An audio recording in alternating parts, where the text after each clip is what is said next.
Hello everyone, स्वागत है आप सभी का एक बार फिर से आपके अपने YouTube channel one day exam study platform पे। मैं दीर्घा स्वागत करती हूँ आप सभी का। दोस्तों, आज की क्लास में हमने आपके जो सीटेट में सब्जेक्ट पूछा जाता है ईवीएस, उससे रिलेटेड आज हमने 30 क्वेश्चंस रखे हैं जिनका हम रिवीजन करेंगे, जो कि आपके प्रीवियस ईयर के क्वेश्चन पेपर हैं। इसी के साथ आपको एक दो नए क्वेश्चन भी मिलेंगे। तो चलिए स्टार्ट करते हैं आज की क्लास को। और जितने भी नए साथी आए हैं चैनल पे, वो सभी एक बार चैनल को सब्सक्राइब करके नोटिफिकेशन बेल को प्रेस कर देंगे। इसी के साथ में क्लास को लाइक कर देना है और लोगों तक शेयर भी कर देना है, ताकि जो है वो और भी बच्चे आपके साथ जुड़े। ठीक है, तो चलिए स्टार्ट करते हैं आज की अपनी क्लास को और देखते हैं पहला क्वेश्चन क्या कह रहा है हमसे। कह रहा है कि एपिको आंदोलन कहाँ पर शुरू किया गया था। विकल्प दे रखे हरियाणा, राजस्थान, आंध्र प्रदेश या फिर कर्नाटक। सभी लोग जल्दी से आंसर देंगे, कोई भी साथी गलत आंसर नहीं देगा। आई होप आप लोगों की तैयारी जो है बहुत ही अच्छी चल रही होगी सभी लोगों की। देखिए, अब आप लोगों को पता है कि आपके एग्जाम स्टार्ट हो चुके हैं, सिर्फ इधर 1 वीक का टाइम है। इसलिए अब आप लोगों को ज़्यादा से ज़्यादा मॉक टेस्ट देने हैं, प्रीवियस ईयर के क्वेश्चन पेपर लगाने हैं, है ना। और जैसा कि आप सभी को पता भी है कि आपके जो सीटेट है इसने बहुत बड़ा बदलाव कर दिया है, जो कि क्वेश्चन को इसमें आंसर जो है वो आपके ऊपर नीचे करके इस बार दे रखे हैं। तो इसलिए आप लोगों को क्वेश्चन पे भी बहुत ही अच्छे से फोकस करना है, उस पर ध्यान दे करके क्वेश्चन का आंसर करना है ना। तो देखिए, यहाँ पर बात किसकी की गई है, एपिको आंदोलन की। तो इसकी शुरुआत कहाँ की गई थी, तो इसकी शुरुआत की गई थी कर्नाटक में। आंसर हमारा क्या बनेगा, डी वाला बन जाएगा। बढ़ते हैं अगले क्वेश्चन की तरफ। क्वेश्चन नंबर 2 देखिए क्या कह रहा है। कह रहा है कि बांस के खंभों पर घर कहाँ बनाए जाते हैं। आप सभी को पता है, जो आपका भी 28 दिसंबर को पेपर हुआ है, इसके अंदर ये क्वेश्चन पूछा गया है कि बांस के खंभों पर घर कहाँ बनाए जाते हैं। विकल्प दे रखा है त्रिपुरा, असम, मिजोरम या फिर केरल। जल्दी से आंसर करेंगे सभी लोग क्वेश्चन नंबर 2 के लिए।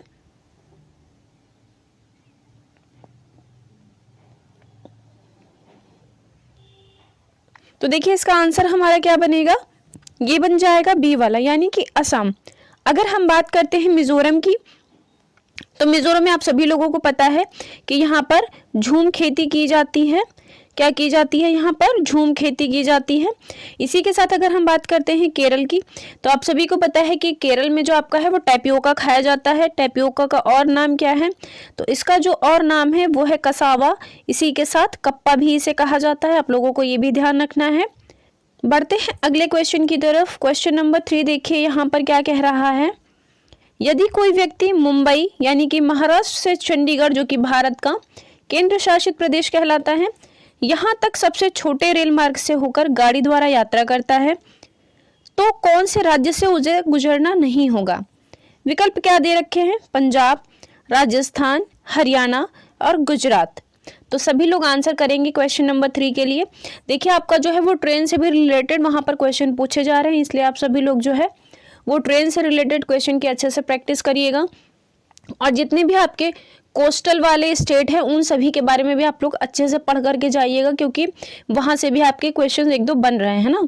तो आप सभी लोग जो है वो मैप को भी अच्छे से एकदम देख लीजिएगा कि कौन सा स्टेट जो है वो आपका कहाँ पर है। तो देखिए, इस क्वेश्चन के आंसर की अगर हम बात करते हैं, तो इसका आंसर हमारा क्या बनेगा, ये बन जाएगा ए वाला। बाकी के राज्यों से वो गुजर जाएगा, है ना। अगले क्वेश्चन की तरफ बढ़ते हैं। क्वेश्चन नंबर 4 देखिए यहाँ पर क्या कह रहा है। झूम खेती किस राज्य में की जाती है। विकल्प दे रखे मिजोरम, जम्मू कश्मीर, उड़ीसा या फिर हिमाचल प्रदेश।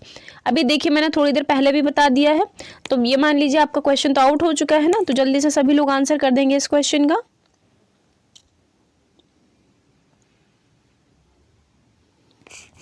तो इसका जो सही आंसर बनेगा वो बन जाएगा ए वाला, यानी कि मिजोरम। अगर हम बात करते हैं जम्मू कश्मीर की, तो आप सभी को पता है यहाँ की जो पश्मीना शॉल है वो काफ़ी फेमस है। इसी के साथ अगर हम बात करते हैं हिमाचल प्रदेश की, तो हिमाचल प्रदेश के अंदर आपका लकड़ी और जो वहाँ पर पत्थर होते हैं उनसे बने घर वहाँ पर बनाए जाते हैं ना, जो कि आपका एनसीईआरटी में दे रखा है। अगले क्वेश्चन की तरफ बढ़ते हैं। क्वेश्चन नंबर 5 देखिए यहाँ पर क्या कह रहा है। बिहार राज्य के लोगों के लिए मधुमक्खी पालन की प्रक्रिया शुरू करने का सर्वोत्तम समय कौन सा होता है।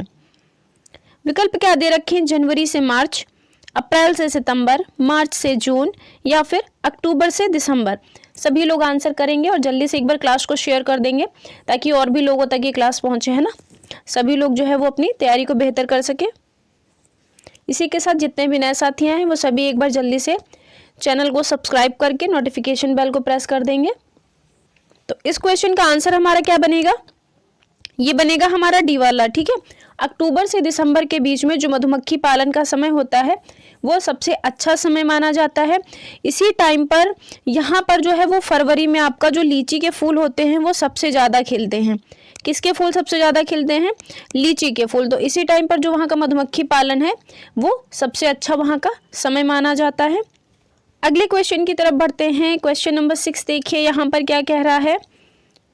मिजोरम में जब फसल का काम समाप्त हो जाता है तो लोग एकत्र होते हैं, त्योहार मनाते हैं, एक साथ में खाना पकाते हैं, खाते हैं और मज़े करते हैं, गाते हैं, नाचते भी हैं। उनके विशेष नाच का नाम क्या है। ये क्वेश्चन भी आपसे पूछा गया था 29 दिसंबर के पेपर में, है ना।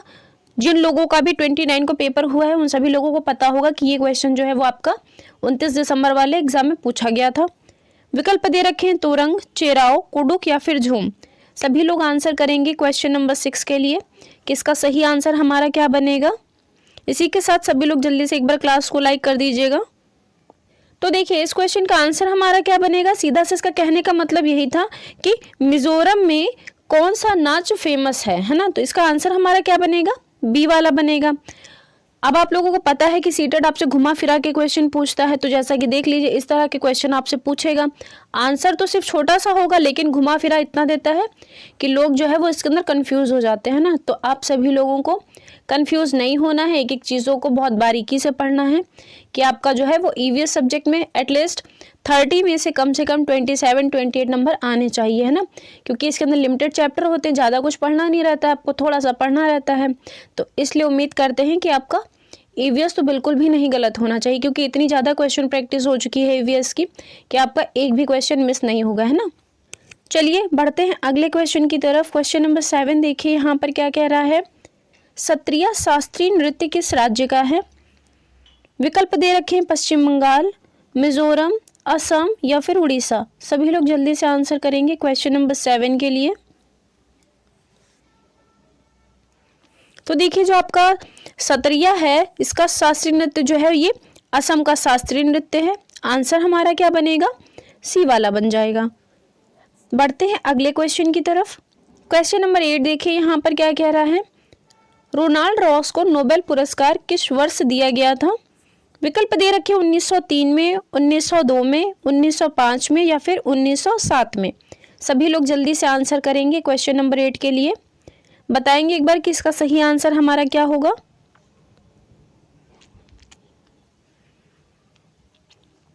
तो देखिए जो रोनाल्ड रॉस थे इन्होंने मच्छर के पेट में झांक करके वहाँ पर इन्होंने मलेरिया की खोज की थी। तो इसी खोज के लिए इन्हें 1902 में नोबेल पुरस्कार से सम्मानित किया गया था, है ना। तो आंसर हमारा क्या बनेगा, इसका बी वाला बन जाएगा 1902 में। अगले क्वेश्चन की तरफ मूव करते हैं। क्वेश्चन नंबर 9 देखिए यहाँ पर क्या कह रहा है। कहाँ के लोग पानी में यात्रा करने के लिए फेरी का प्रयोग करते हैं। विकल्प दे रखा है हिमाचल प्रदेश, लद्दाख, उत्तराखंड या फिर केरल।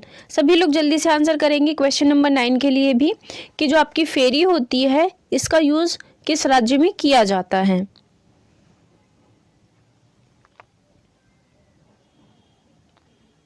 तो इसका जो सही आंसर बनेगा हमारा ये क्या बन जाएगा, डी वाला बनेगा। यानी कि जो फेरी होती है ये एक प्रकार की बोट यानी कि नाव के रूप में यूज़ की जाती है साधन के लिए। तो ये आपके केरल में यूज़ की जाती है।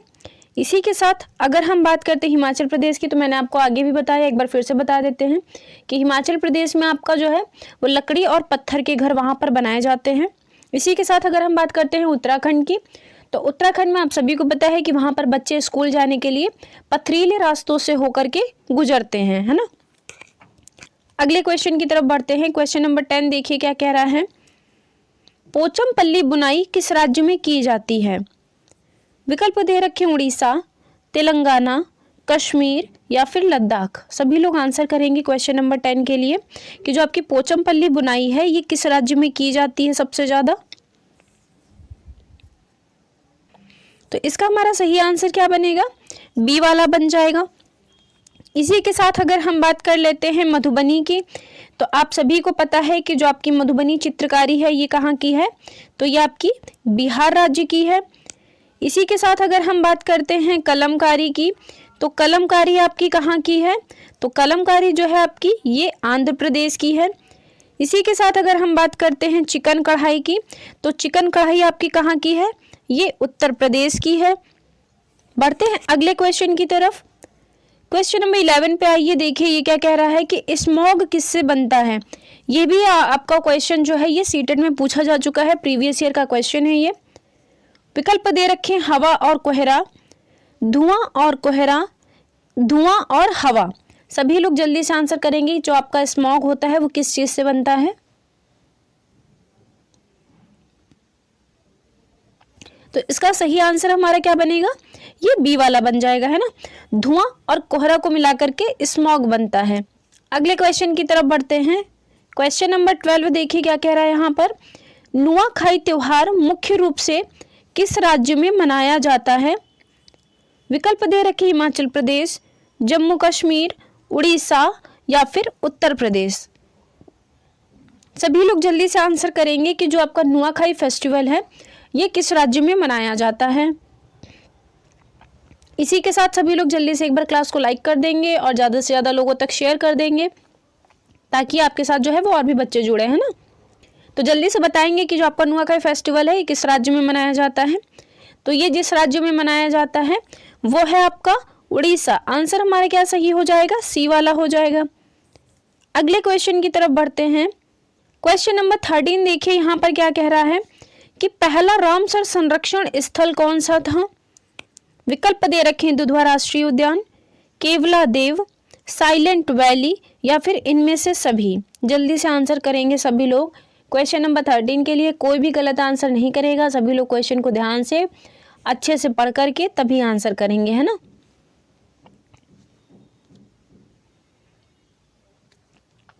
तो देखिए इसका हमारा जो सही आंसर बनेगा वो बन जाएगा बी वाला, यानी कि केवला देव।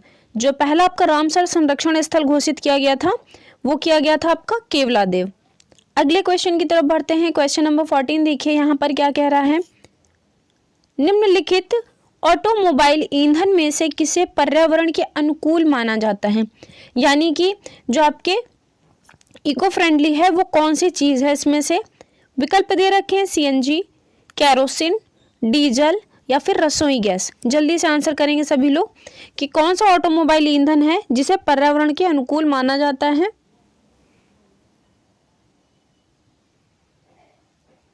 तो आंसर हमारा इसका क्या सही हो जाएगा, ये होगा सीएनजी, ठीक है। तो आंसर हमारा क्या बनेगा, सीएनजी, यानी कि कंप्रेस्ड नेचुरल गैस, ठीक। अगले क्वेश्चन की तरफ बढ़ते हैं। क्वेश्चन नंबर 15 देखिए क्या कह रहा है। निम्न में से किन पक्षियों की चोंच में छानने की प्रणाली होती है। आप सभी से पक्षियों से रिलेटेड भी क्वेश्चन पूछा जा चुका है, शायद आई थिंक मेरे को लगता है कि वहाँ पर कलचिड़ी के बारे में पूछा गया था, है ना। तो जो आपकी कलचिड़ी होती है ये पत्थर के बीच में अपना घोंसला बना करके वहाँ पर अंडे देती है। साथ ही इसका जो घोंसला होता है आपका वो बना होता है रुई, ऊन और जो छोटे छोटे पतली पतली जो पेड़ की टहनियाँ होती हैं टूटी हुई सूखी, उनसे बनाती है। इसी के साथ जो मकड़ी का जाला होता है उससे भी बनाती है ना। अब बताना है इस क्वेश्चन में कि पक्षियों की चोंच में छानने की प्रणाली होती है, वो भी किस पक्षी की चोंच के अंदर। विकल्प दे रखे हैं गौरैया, फ्लेमिंगो या फिर हंसावर, मैकाओ यानी कि लंबी पूंछ का तोता, रॉबिन या फिर यूरोपीय छोटी चिड़िया। तो इसका जो सही आंसर बनेगा हमारा वो क्या बन जाएगा, बी वाला, यानी कि फ्लेमिंगो, हंसावर या इसे राजहंस भी कहा जाता है, ठीक है। आपको ये भी ध्यान रखना पड़ेगा, हो सकता है वहां पर फ्लेमिंगो ना दे, राजहंस दे दे तो आप कंफ्यूज हो जाएंगे, है ना। इसलिए राजहंस को भी ध्यान रखिएगा। अगर हम बात करते हैं गौरैया की, तो आप सभी को पता है गौरैया आईने के पीछे छप्पर में, घरों में जो है अपने अंडे देती है। अगले क्वेश्चन की तरफ बढ़ते हैं। क्वेश्चन नंबर 16 देखिए यहाँ पर क्या कह रहा है हमसे कि ORS का उपयोग किसके मामले में किया जाता है। विकल्प दे रखे दस्त और उल्टी के कारण द्रव और नमक, गंभीर इलेक्ट्रोलाइट की कमी, निर्जलीकरण या फिर इनमें से सभी। जल्दी से आंसर करेंगे क्वेश्चन नंबर 16 के लिए।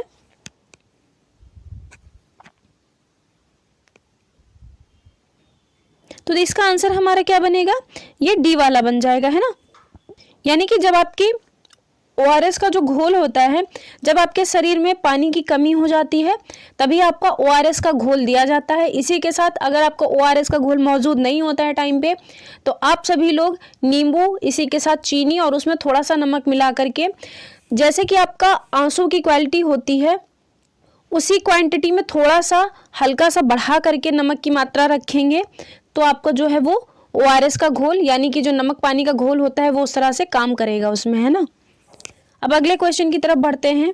क्वेश्चन नंबर 17 देखिए यहाँ पर क्या कह रहा है, निम्नलिखित में से कौन सा परजीवी पौधा है। विकल्प दे रखे मनी प्लांट, अमरबेल, अंगूर या फिर पीपल।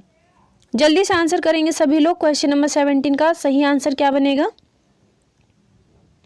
तो देखिए इसका जो हमारा सही आंसर बनेगा ये बन जाएगा बी वाला, ठीक है, अमरबेल या फिर जिसे हम कस्कुटा के नाम से भी जानते हैं ना। तो आपको ये भी ध्यान रखना पड़ेगा कि अमरबेल को कस्कुटा भी कहा जाता है।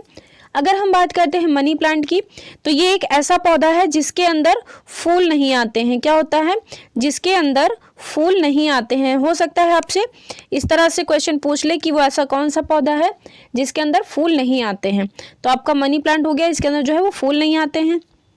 बढ़ते हैं अगले क्वेश्चन की तरफ। क्वेश्चन नंबर 18 देखिए क्या कह रहा है यहाँ पर, उस जोड़ी की पहचान कीजिए जो कीड़ों के लार्वा के उदाहरण है। विकल्प क्या दे रखे हैं यहाँ पर, सुंडी एवं इल्ली, भुंग एवं मधुमक्खियां, इल्ली एवं भुंग, सुंडी एवं तितली। तो सभी लोग आंसर करेंगे क्वेश्चन नंबर 18 के लिए भी कि इसका सही आंसर हमारा क्या बन जाएगा। इसी के साथ सभी लोग क्लास को लाइक कर देंगे। अगर चैनल पर पहली बार विजिट कर रहे हैं तो चैनल को सब्सक्राइब कर देंगे। यहाँ पर जितनी भी क्लासेस हैं उन सभी का नोटिफिकेशन आपको मिलता रहेगा और आप सभी लोग जो है वो टाइम से क्लास में कनेक्ट रहा करिए, है ना। डेली ये जो आपकी EVS की क्लास होती है डेली 11 AM पे होती है, इसलिए ज़रूरी नहीं है कि आप सभी लोग जो है वो यूट्यूब के नोटिफिकेशन भेजने का वेट करें, है ना। तो बिना कहे भी आप लोग 11 बजे आ जाया करिए।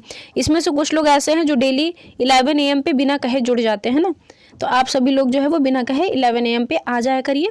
डेली आपकी क्लास चलती है EVS की, डेली हम रिवीजन कराते हैं। अगर आपको कहीं डाउट रहता है तो आप सभी लोग कमेंट बॉक्स में कमेंट कर दिया करिए, आपको उस क्वेश्चन का डाउट ज़रूर दिया जाएगा, है ना। तो इस क्वेश्चन का आंसर हमारा क्या बनेगा, तो ये बन जाएगा विकल्प ए वाला, यानी कि सुंडी और जो इल्ली होते हैं ये लार्वा के एक तरह से उदाहरण माने गए हैं। अगले क्वेश्चन की तरफ बढ़ते हैं। क्वेश्चन नंबर 19 देखिए यहाँ पर क्या कह रहा है, रेशम कीट के पालन के लिए निम्नलिखित में से किस पौधे का उपयोग नहीं किया जाता है। यानी कि जो आपका रेशम कीट पालन है वो किस पौधे पर नहीं किया जाता है। विकल्प दे रखे हैं सागौन, कैस्टर, सहतूत और ओक। तो इसका हमारा सही आंसर क्या बनेगा, ये बन जाएगा ए वाला, यानी कि जो आपके सागौन के पेड़ होते हैं इन पर रेशम के कीट का पालन नहीं किया जाता है। बाकी आपका कैस्टर हो गया, शहतूत हो गया, ओक हो गया, इन सभी पर जो है आपका ये रेशम कीट का पालन किया जाता है, ठीक है। अगले क्वेश्चन की तरफ बढ़ते हैं। क्वेश्चन नंबर 20 देखिए यहाँ पर क्या कह रहा है, पाचन के दौरान निम्नलिखित में से कौन सा उत्पादन नहीं होता है। विकल्प यहाँ पर क्या दे रखे हैं हमें, CO2 यानी कि कार्बन डाइऑक्साइड, H2O यानी कि जल, CH4 यानी कि मीथेन, O2 या फिर ऑक्सीजन जिसे कहते हैं। अब जल्दी से आंसर करेंगे सभी लोग क्वेश्चन नंबर 20 के लिए कि क्वेश्चन नंबर 20 का जो सही आंसर बनेगा वो हमारा क्या होगा।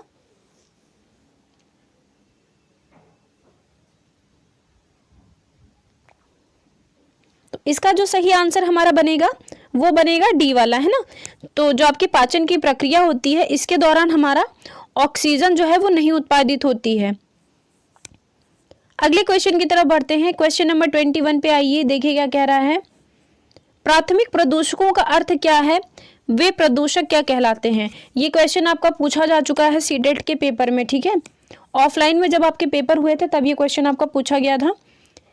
कह रहा है कि सीधे एयर में जारी किया जाता है, रासायनिक प्रतिक्रिया द्वारा जारी होता है, हाइड्रोजन की प्रक्रिया द्वारा जारी किया जाता है या फिर प्रकाश संश्लेषण की प्रक्रिया के द्वारा जारी किया गया। आंसर करिएगा सभी लोग क्वेश्चन नंबर 21 के लिए। सभी साथी आंसर देंगे, बहुत ही कम लोग आंसर देते हैं, सभी लोग आंसर भी नहीं देते हैं क्वेश्चन का, है ना। आप लोग सोचते होंगे कि कोई देखता नहीं है, लेकिन ऐसा नहीं है, डेली आपकी क्लास चलती है, डेली देखा जाता है कि आप लोग क्या करते हैं क्लास में। आधे तो बतियाने आते हैं, है ना, उनका डिस्कशन नहीं ख़त्म हो पाता है, उनको क्या डिस्कस करना है क्या नहीं करना है। तो डिस्कशन कम किया करिए, आप लोग पढ़ने पर ज़्यादा फोकस किया करिए। पेपर आप लोगों के सर पे हैं और आप लोग डिस्कशन किया करते हैं। तो देखिए इस क्वेश्चन का आंसर हमारा क्या बनेगा, ये ए वाला बन जाएगा, है ना। ये जो आपके प्राथमिक प्रदूषक होते हैं, प्राइमरी पॉल्यूटेंट, ये आपके सीधे एयर में जारी किए जाते हैं। अगले क्वेश्चन की तरफ बढ़ते हैं। क्वेश्चन नंबर 22 पे आइए। कह रहा है कि भोपाल गैस त्रासदी कब हुई थी। विकल्प क्या दे रखे हैं यहाँ पर, भूतापीय संयंत्र, बायोगैस संयंत्र, कीटनाशक संयंत्र या फिर थर्मल पावर प्लांट।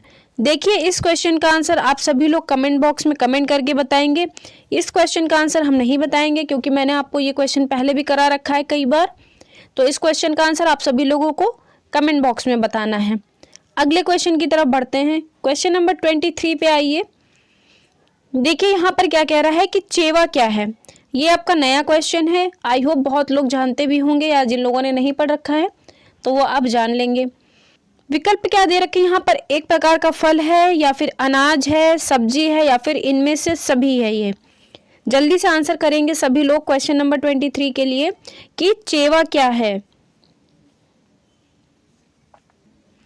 तो देखिए जो चेवा होता है आपका, ये एक प्रकार का चावल होता है और ये चावल कहाँ का है, तो ये चावल है आपका असम का। कहाँ का चावल है, असम राज्य का। और यहीं पर आपका एक बोरा चावल की किस्म है जो कि चिपचिपे चावल की किस्म है, ये भी आपके असम की ही है। तो ये दोनों किस्में जो हैं वो असम की हैं। तो ये एक प्रकार से क्या हो गया, अनाज हो जाएगा। आंसर हमारा क्या बनेगा इसका, बी वाला बन जाएगा।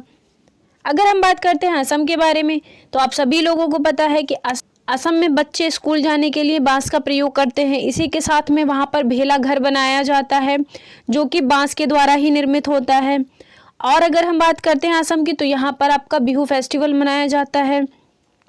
ये बिहू फेस्टिवल तब मनाया जाता है जब आपके नए चावल की फसल तैयार होके कट जाती है, तब वो मनाया जाता है ना।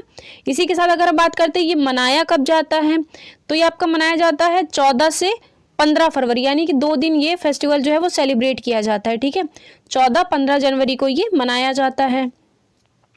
बढ़ते हैं अब आगे। क्वेश्चन नंबर 24 देखिए यहाँ पर क्या कह रहा है, कौन से वन्य जीव संरक्षण में हंगुल मृग पाए जाते हैं। ये क्वेश्चन भी आपका सीटेट में पूछा जा चुका है, हो सकता है कि आपका ये क्वेश्चन फिर से पूछे दोबारा, है ना। विकल्प क्या दे रखे हैं यहाँ पर, दाचीगम राष्ट्रीय उद्यान, सरिस्का राष्ट्रीय उद्यान, Jim Corbett national park, Dudhwa राष्ट्रीय उद्यान। सभी लोग आंसर करेंगे क्वेश्चन नंबर 24 के लिए कि जो आपका हंगुल मृग है वो कहाँ पर पाए जाते हैं। तो देखिए ये जो आपके हंगुल मृग होते हैं ये पाए जाते हैं दाचीगम राष्ट्रीय उद्यान में। बात करते हैं ये पड़ता कहाँ पर है, तो ये पड़ता है जम्मू कश्मीर में। कहाँ पर पड़ता है, जम्मू कश्मीर में। ठीक है, इस बार जो है वो आपका जिम कॉर्बेट नेशनल पार्क से भी एक क्वेश्चन आया था इस बार, तो आप सभी को जिम कॉर्बेट के बारे में पढ़ करके जाना है। ठीक है, अगला क्वेश्चन देखिए, क्वेश्चन नंबर 25 क्या कह रहा है यहाँ पर, ब्रेड, अनाज, चावल और पास्ता समूह जो है वो किसका अच्छा स्रोत है। विकल्प दे रखा है, विटामिन का है, कैल्शियम का है, कार्बोहाइड्रेट का है, विटामिन सी का है। सभी लोग आंसर करेंगे जल्दी से क्वेश्चन नंबर 25 के लिए। इसी के साथ इस बार जो है वो आपका शायद 29 दिसंबर को आपका विटामिन सी से रिलेटेड कुछ पूछा गया था। एग्जैक्ट क्वेश्चन तो नहीं पता लग सका था, शायद हो सकता है विटामिन सी का सोर्स पूछा हो या फिर विटामिन सी से जो बीमारी होती है उसके बारे में पूछा गया हो। तो देखिए विटामिन सी की कमी से कौन सा रोग होता है, तो इसकी कमी से स्कर्वी रोग हो जाता है। इसी की बात करते हैं अगर हम सोर्स की, तो यहाँ पर जो है वो संतरा हो गया और आपका नींबू हो गया। मतलब ये जान लीजिए जितने भी आपके खट्टे पदार्थ होते हैं वो सभी विटामिन सी के सोर्स होते हैं ना। तो अगर हम इस क्वेश्चन के आंसर की बात करते हैं तो इस क्वेश्चन का जो सही आंसर होगा वो बन जाएगा हमारा सी वाला, यानी कि कार्बोहाइड्रेट। आपका ब्रेड हो गया, अनाज हो गया, चावल हो गया, पास्ता हो गया, ये जितनी भी चीज़ें हैं इन सभी के अंदर कार्बोहाइड्रेट अधिक मात्रा में पाया जाता है। ठीक है, इसी के साथ आपका आलू में भी जो है वो कार्बोहाइड्रेट की मात्रा बहुत अधिक होती है। बढ़ते हैं अगले क्वेश्चन की तरफ। क्वेश्चन नंबर 26 पे आइए, देखिए क्या कह रहा है, ओजोन परत कहाँ स्थित है। विकल्प दे रखा है, आइनोस्फीयर में, मेसोस्फीयर में, ट्रोपोस्फियर में या फिर स्ट्रेटोस्फियर में? जल्दी से आंसर करेंगे सभी लोग क्वेश्चन नंबर 26 के लिए कि जो आपकी ओजोन परत है ये कहाँ पर स्थित है।